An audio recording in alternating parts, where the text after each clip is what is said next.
அங்கே சிரிப்பவர்கள் சிரிக்கட்டும், அது ஆணவ சிரிப்பு. இங்கே நீ சிரிக்கும் புன் சிரிப்போ ஆனந்த சிரிப்பு.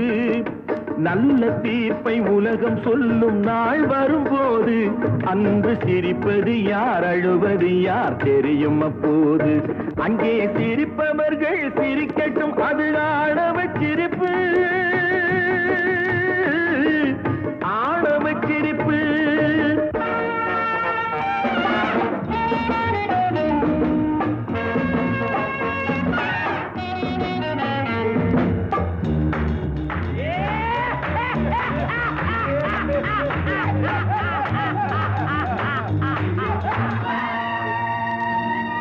வயிறு வலிக்க சிரிப்பவர்கள்